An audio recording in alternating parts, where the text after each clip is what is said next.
Olá, jovem! Eu sou Gabs Ferreira e esse é o Carreira Sem Fronteiras. Tudo pronto para a aventura de hoje? O Gabriel é de Curitiba e quando chegou a hora de escolher uma faculdade, ele foi para Engenharia Eletrônica. Logo que começaram as aulas, ele já teve greve e acabou demorando um tempão para começar a estudar de verdade. Aos 19 anos, ele sentiu uma vontade enorme de viajar, conhecer o mundo, e por vir de uma família de origem judaica de Israel acabou sendo o destino do Gabriel. Ele foi pra lá então, com esses 19 anos, sem saber praticamente nada sobre o país. Vive lá até hoje, trabalhando como desenvolvedor. Vamos ver o que ele tem de legal pra contar pra gente, um desenvolvedor de Israel.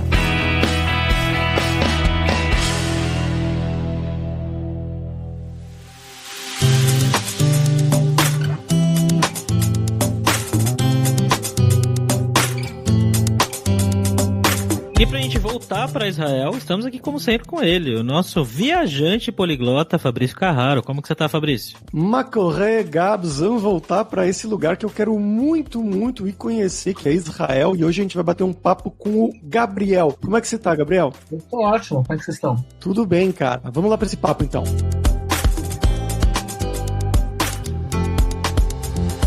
Bom, galera, como sempre, só o nosso jabazinho inicial aqui, que o podcast Carreira Sem Fronteiras é oferecido pela Alura Língua, cursos online de idiomas, que eu, Fabrício Carraro, ajudei a desenvolver com métodos que eu utilizei e utilizo para aprender idiomas como francês, italiano, russo, polonês, grego, alemão e assim por diante. E lembre-se que o ouvinte do Carreira Sem Fronteiras tem 10% de desconto em todos os planos, para você estudar todos os níveis de inglês e espanhol com a gente pelo mesmo valor. Então vai lá em aluralingua.com.br/promoção/carreira e começa a estudar com a gente hoje mesmo.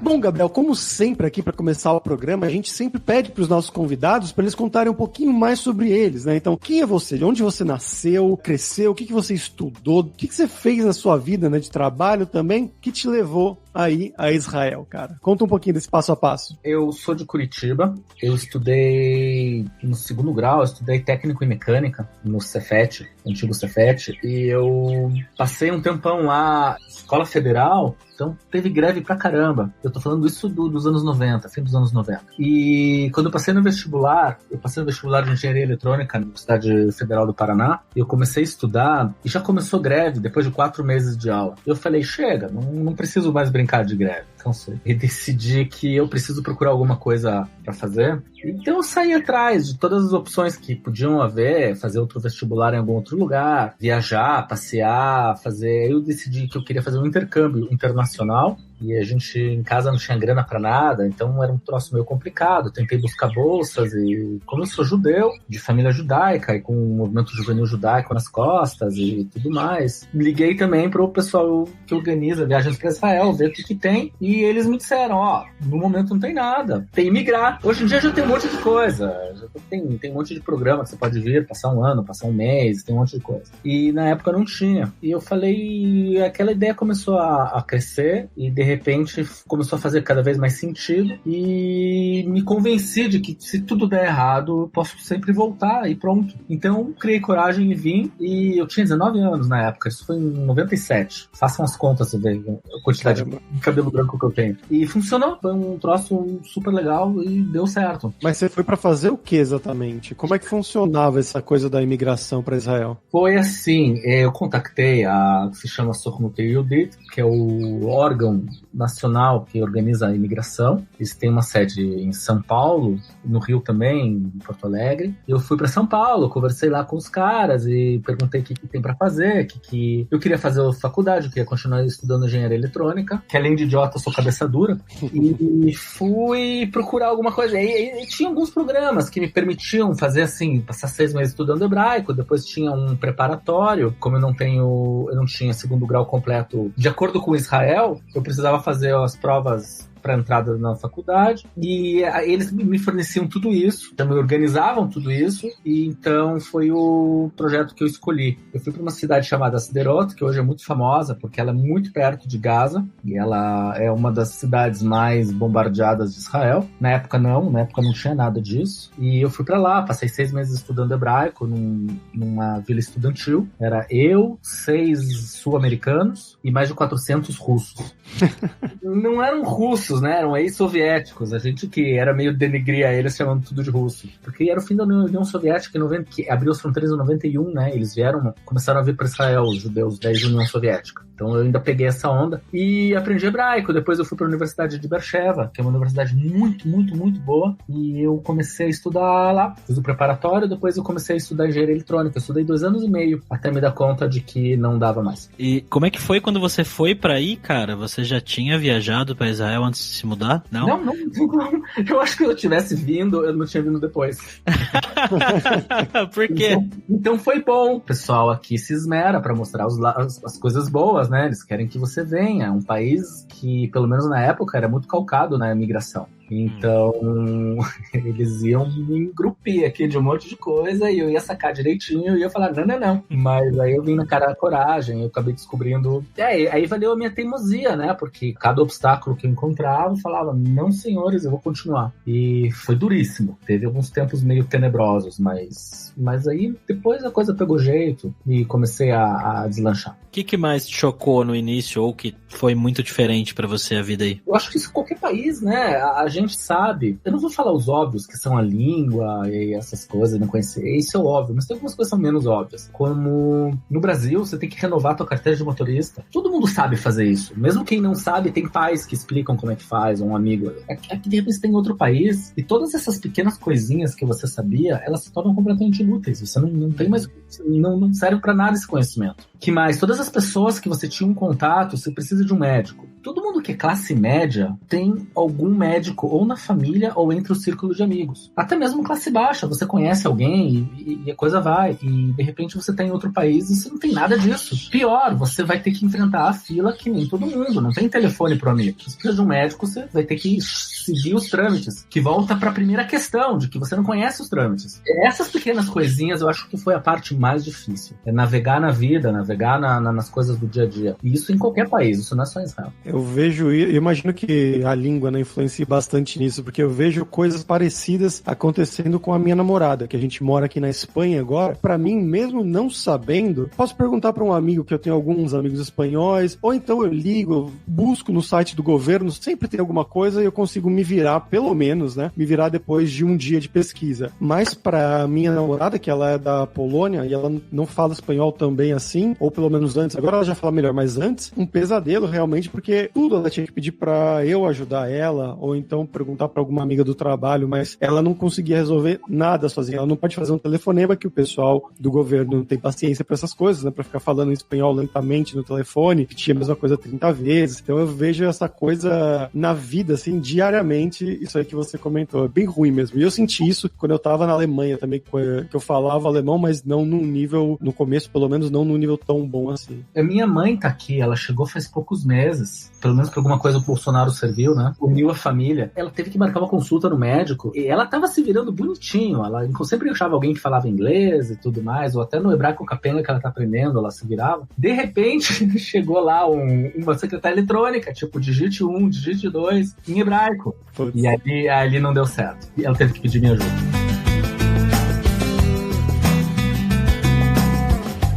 Mas continuando, eu fiquei interessado nessa parte do processo de migração mesmo, né? Você falou que tem as agências e tudo mais, mas na parte burocrática mesmo, você faz, basicamente, você paga eles para eles te facilitarem esse processo, e esse tempo aí que você fica, o primeiro, sei lá, 6 meses, 1 ano que você falou estudando hebraico na vida estudantil, isso seria como se fosse um curso de hebraico que um brasileiro vai fazer um curso de inglês em Dublin. Então você paga adiantado e vai lá, é mais ou menos assim também? É, só que o contrário. universitário, eles que me pagam. Eles te pagam. Ah, então era exatamente isso que eu queria chegar. Não, que se você é judeu, você tem ascendência judaica, é muito fácil migrar para Israel. E a imigração, ela tem o apoio financeiro de várias agências e vários órgãos, ONGs, e do governo também. Então você tem um curso. Eu tô falando como é que foi comigo. Não, algumas coisas mudaram. Então, quem tá disposto a ir atrás, que busca informação, porque não é exatamente isso hoje, tá? Na minha época, ganhei um curso de hebraico de 6 meses e 3 anos de estudo. O 4º ano você tem que se virar ou conseguir uma bolsa. Mas 3 anos de estudo universitário, assim? Não só universitário, college também.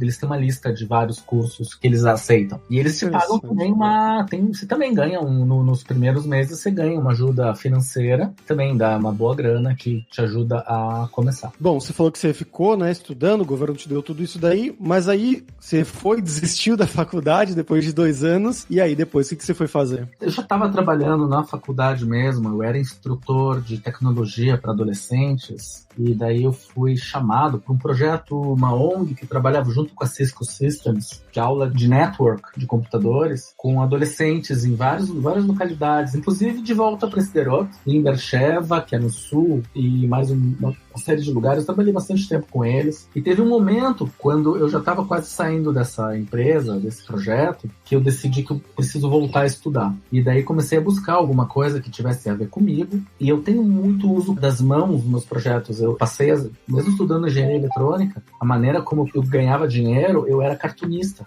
Eu trabalhava desenhando. Caramba. Eu sempre desenhei. Então eu resolvi pegar essas habilidades manuais. Eu falei, o que eu vou estudar? Aí pensei, ou arquitetura ou desenho industrial. Aí eu fiz uma pesquisa e daí eu decidi por desenho industrial. Fiz as provas, são muito difíceis, porque é um projeto que você tem que apresentar. Para minha felicidade eu passei. E daí comecei a estudar no Shenkar College, que é considerado uma das 3 melhores faculdades, entre as 2 melhores faculdades de design de Israel, entre Betzalel, que fica em Jerusalém, e Shenkar. Só que Jerusalém eu não estava afim de ir, porque é uma cidade muito louca. E eu não estava afim de me mudar para Jerusalém. Por quê? Então, é muito louco, cara. Nossa, só pra você saber que a bagunça que tá acontecendo agora começou lá. É um lugar muito pirado. E daí eu decidi ficar por aqui mesmo, pela região central, perto de Tel Aviv, estudar em Shenkar, estudei desenho industrial, estudei engenharia eletrônica, que é um troço muito difícil. Mas nada me preparou para desenho industrial, que parece que artes e tudo, não. É um troço muito, muito, muito, muito mais difícil. Existe muito da tua capacidade mental de produzir, de criar e de passar pelas bancadas e pelas bancas dos professores. É um troço muito complicado. E terminei com um projeto final, que daí, de repente, no final eu decidi, sabe? É que eu passei os anos de desenho industrial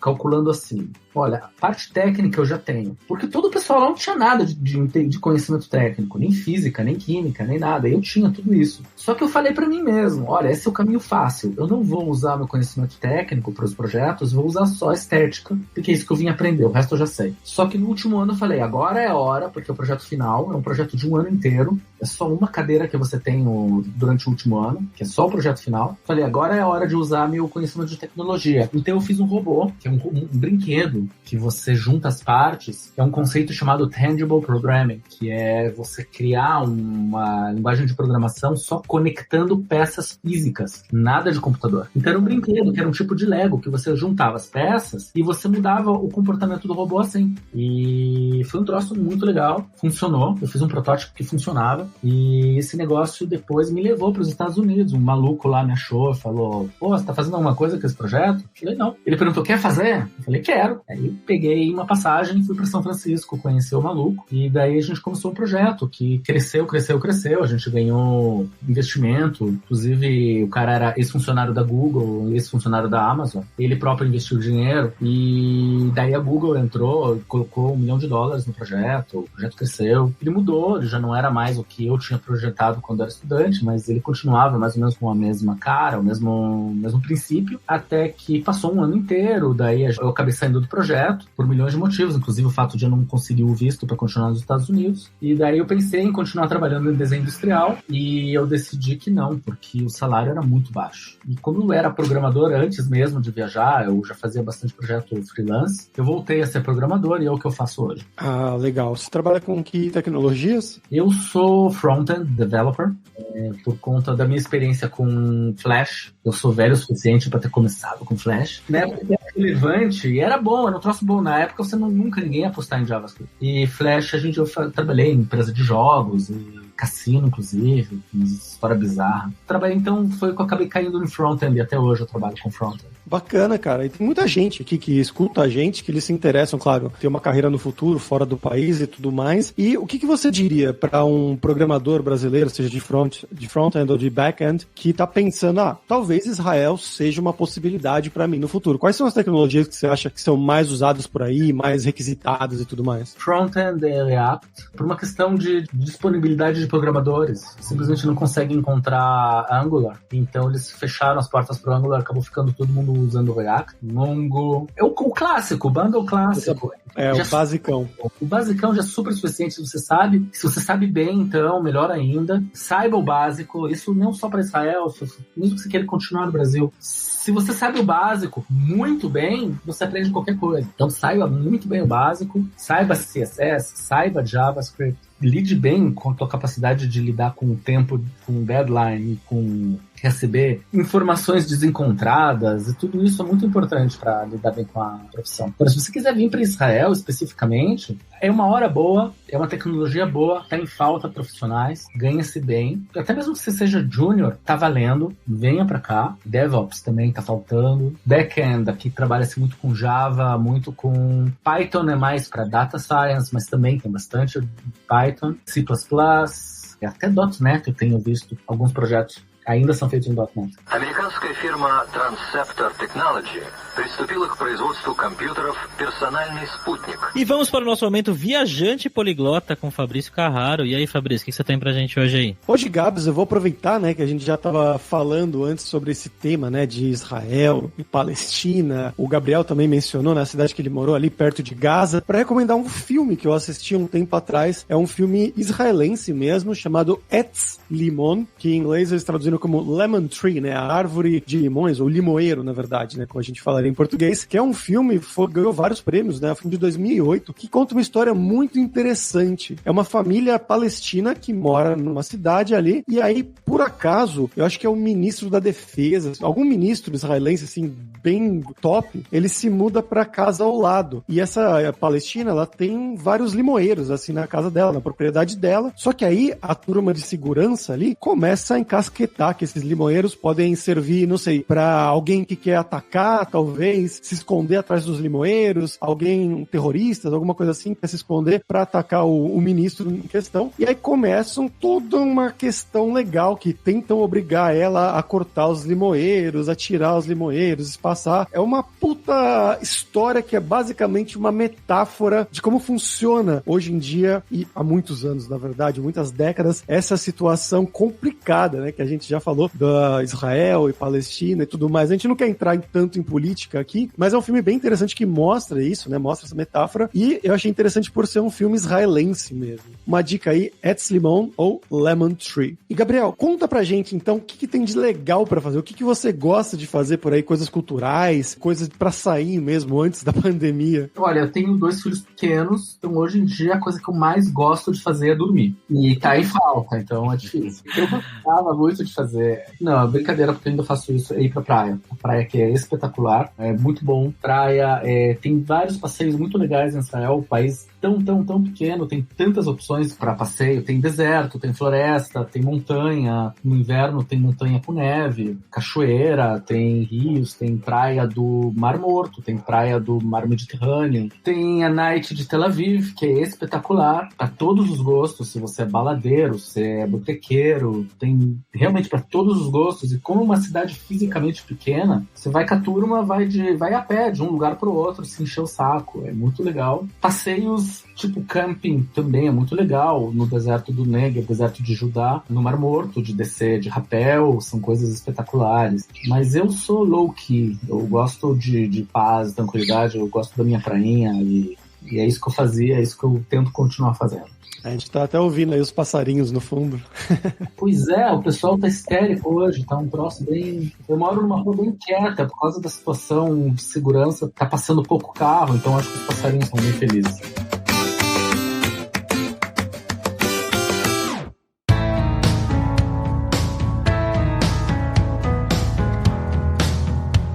Como como é em relação à língua, né? Você precisa trabalhar em hebraico, você precisa trabalhar em inglês. Como é que é essa questão? E também as entrevistas, né? Como é que elas são? Você acha muito diferente de uma entrevista que seria em outro país? Acho que você não chegou a fazer entrevistas no Brasil, né? Não, eu não tive oportunidade de trabalhar com programação no Brasil. Mas da questão do idioma, então? Assim, é óbvio que você tem que saber hebraico. Até pra conversa de cantina, pra conversa lá do cafezinho. Você perde muita coisa. Então, o mínimo de hebraico é muito bom saber. Mas vamos dizer que você veio pra cá, você não sabe hebraico, você quer trabalhar, você pode trabalhar de freelance, daí eu não conheço lugar nenhum que se incomode com o fato da comunicação ser toda em inglês. Aliás, é muito pelo contrário. Na nossa empresa, toda a comunicação eletrônica é em inglês, entre nós, por 2 motivos. Um, eu acho que é preguiça de ficar mudando a língua do teclado, você tá no inglês o tempo todo. E 2, porque a maior parte das coisas são documentadas porque tem muita gente estrangeira que trabalha aqui, ou trabalha com Israel, e no final das contas acaba precisando ver essa documentação, ou ver aquele e-mail, ou ver alguma coisa assim, daí o troço tá em hebraico, e acabou ficando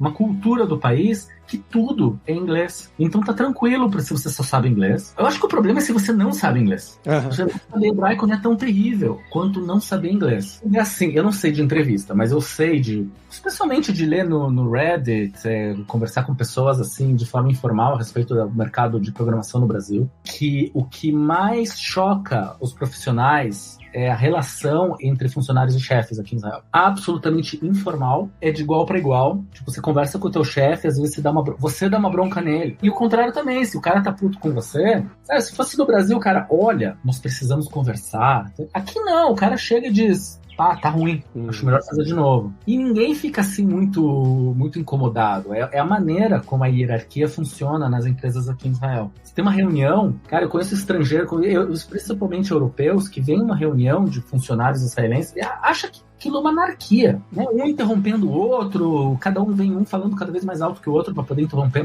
com mais eficiência. E funciona. E funciona porque é uma maneira de se comunicar que tem aqui no Oriente Médio. A gente está no Oriente Médio, afinal de contas. Eu acho que isso vai chocar muito brasileiro, que está na profissão há bastante tempo, mas é muito fácil de se acostumar, porque é muito casa. Você parece que está trabalhando com o teu tio, com o teu amigo, o cara, colega de faculdade. Interessante. E essa questão, já que você tocou no assunto, né, de atualmente, de hoje em dia, a gente tá gravando isso exatamente na semana que explodiram os novos conflitos aí, né, entre Israel, Palestina, o Hamas, e aí o governo de Israel é italiano, enfim, é uma coisa realmente bastante complicada, né, que começou num bairro árabe, se não me engano, aí de Israel, de Jerusalém. Como é que tá essa questão aí? Vocês vão se esconder no bunker? Você acha que não é seguro morar em Israel? Como é que tá isso na visão de uma pessoa que mora aí atualmente? Olha, é confuso, porque eu não sei te dizer se é com certeza é mais seguro do que no Brasil. A quantidade de homicídios no Brasil é fora de qualquer normalidade. Aqui você anda de madrugada, você tá com o telefone, nunca me ocorreu não tirar o telefone do bolso, mexer na carteira, isso não existe aqui. Só que essa questão das guerras, olha, estatisticamente falando, faz 7 anos que a gente não tem um conflito sério com o Hamas. Então, de 7 em 7 anos tem um conflito desse, já é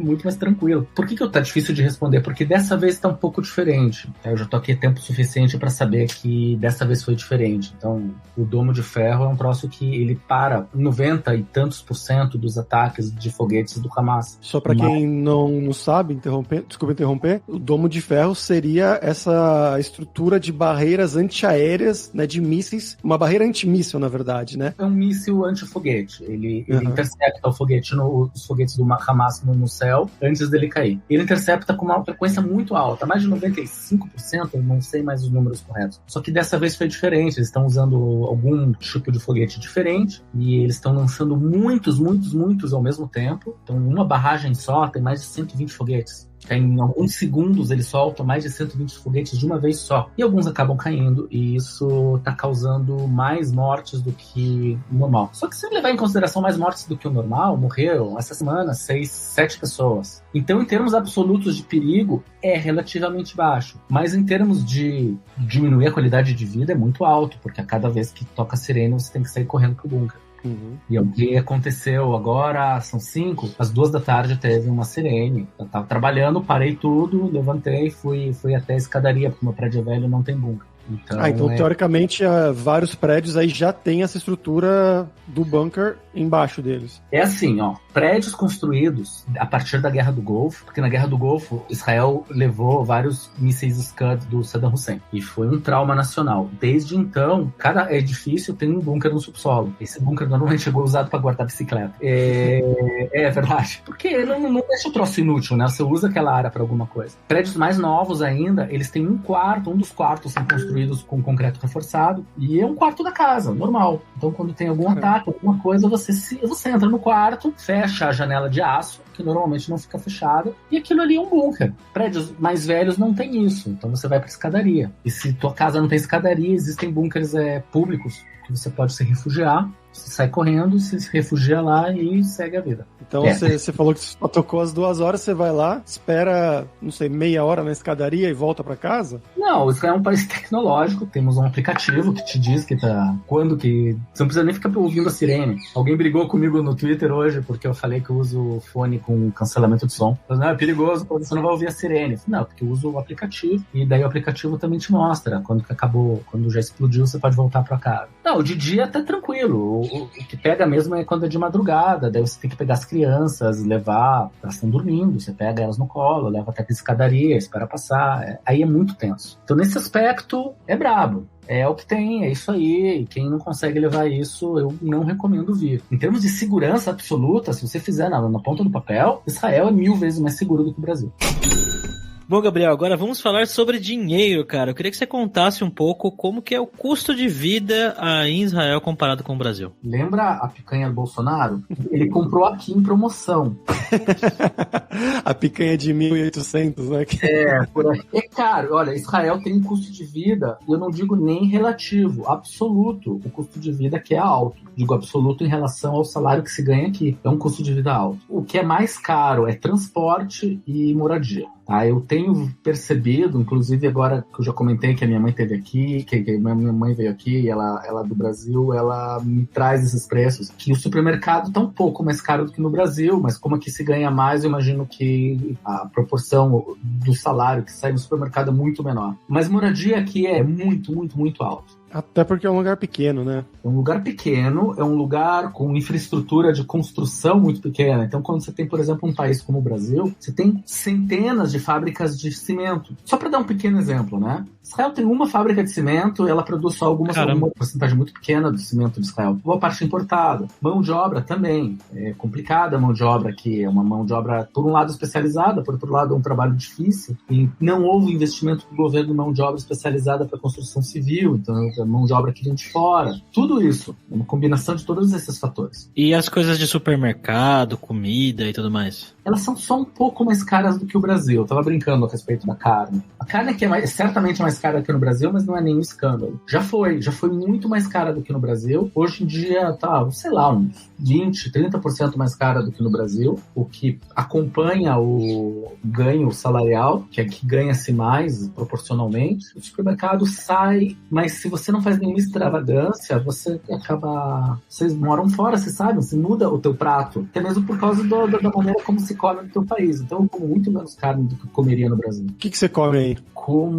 Eu tenho que... Ultimamente, por causa da pandemia, inclusive, eu tenho trabalhado de casa, então eu cozinho. E eu gosto muito de cozinhar, mas não toma tempo, né? Então eu faço alguma coisa no final de semana, deixo pronto. Até mesmo feijão com arroz, macarrão, deixo um molho pronto. No inverno faço sopas, deixo na geladeira. É uma comida muito simples. A comida que se come aqui em Israel é muito saborosa, é muito simples. Mas tem que ter tempo e saco para cozinhar, e não acontece sempre. E você acha que existe preconceito com estrangeiros? Eu pergunto isso porque, na visão que eu tenho, né, de conhecer pessoas, eu tenho vários amigos de Israel e, da região ali também em geral, a visão que eu tenho é que Israel é basicamente um país de imigrantes, né, de muitos russos, mas gente também da Etiópia, da Argentina, Brasil, enfim, que isso talvez crie meio que uma união que todo mundo junto e misturado, mas eu não sei se é isso realmente na sua vida, você sendo um brasileiro que já foi para ir depois de adulto. Como é que foi isso para você? Como é que você vê essa questão? Olha, eu sofri muito, muito, muito preconceito, porque as pessoas sabiam que eu era brasileiro e começavam a falar de futebol. Eu odeio futebol.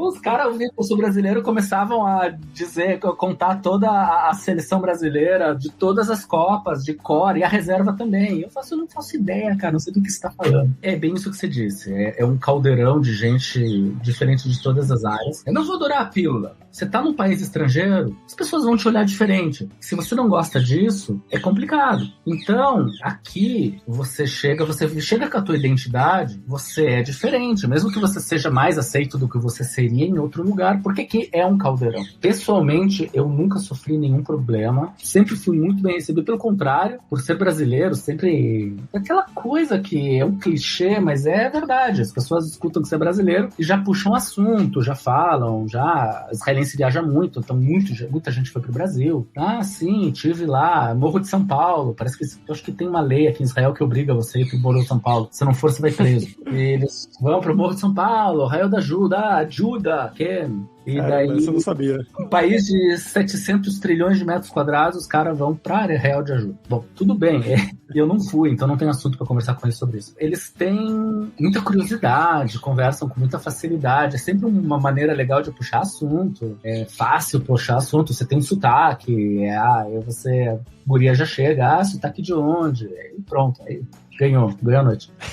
Aproveitando que você tocou nesse assunto, já deixa eu aproveitar para perguntar, que é uma pergunta que a gente faz às vezes aqui, sobre a questão do chaveco, né, nos países diferentes. No seu caso, que você foi jovem, eu imagino que tenha sido uma questão bem importante, né, ainda mais foi para a universidade e tudo mais. Como é que é o tete-a-tete aí com a mulher israelense? De você numa balada ou num barzinho, enfim. As israelenses são difíceis até certa idade. Eu acho que daí os hormônios começam a pingar e elas começam a perder a cabeça e querem tão loucas pra casar. Daí fica mais fácil. Pra mim foi muito difícil. Eu era um guri muito tímido. Eu era muito retraído, muito tímido. Eu não era bom de papo. E eu não me dava bem. Eu não tenho lindas e boas histórias pra contar. Eu sempre passei o tempo todo monogâmico com relações longas. Eu nunca tive nunca festei muito. Especialmente quando era a época de festear, quando eu tava na faculdade. Isso porque você tem que lembrar, eu estudei engenharia eletrônica, que é um troço que exige muita energia, muito tempo. Além disso, eu trabalhava também. Eu saía muito pouco. E eu não preciso contar pra ninguém que engenharia eletrônica são 200 caras e 2 gurias, né? Então, na aula não tem muita chance de conhecer ninguém. Eu acho que o brasileiro, de uma maneira geral, vai quebrar a cara aqui achando que vai ser fácil. E eu vou explicar por quê. Porque o israelense é muito cara de pau. E as israelenses já são vacinadas contra a gente cara de pau. Então aquela coisa que o brasileiro você acha muito esperto, muito cara de pau e que vai resolver tudo na maciota, aqui não funciona, pelo menos não nesse aspecto. Porque elas já estão preparadas para ver, aquele papinho, aquele xalalá que você não sabe nem onde se enterrar, elas já conhecem aquilo. Tem que comer pelas bordas esse mingau.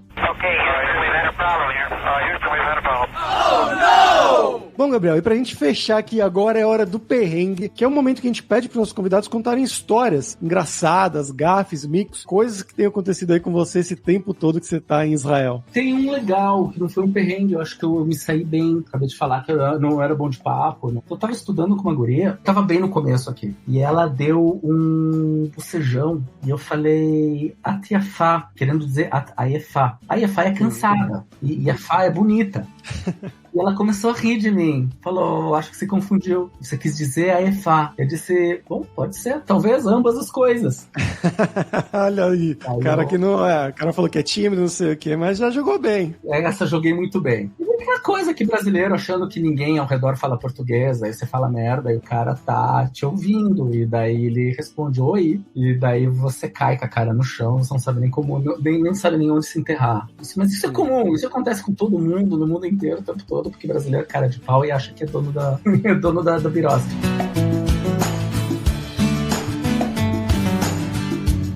Tá ótimo, então, Gabriel, muito obrigado pelo seu tempo, cara. Faz o seu jabá aí agora, divulga o seu trabalho, as suas arrobas. Hoje em dia, por causa das contingências de segurança e também a quantidade de trabalho que eu tenho, tá muito complicado, eu tô muito ativo no Twitter, eu tô tweetando o tempo todo sobre Israel, no @gabipac. Segue lá, tem bastante coisa, eu escrevo bastante sobre Israel, um pouco sobre programação, bastante sobre literatura também, que é outra coisa que eu faço bastante, eu escrevo bastante, leio bastante, então é isso. Maravilha, os links, como sempre, lá na descrição no site carreirasemfronteiras.com.br. Até a próxima!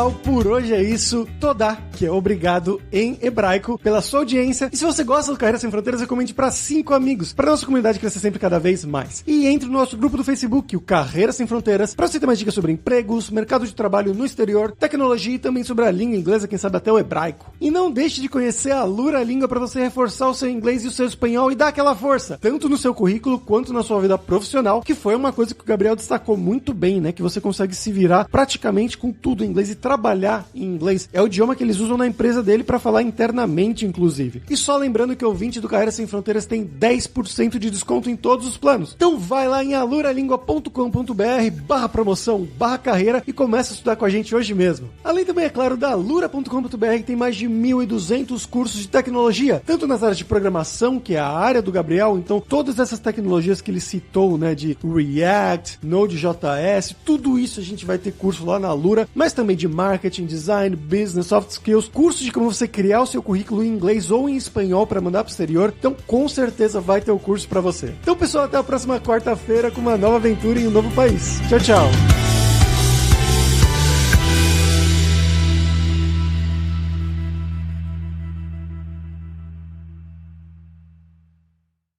Este podcast foi editado por Radiofobia, podcast e multimídia.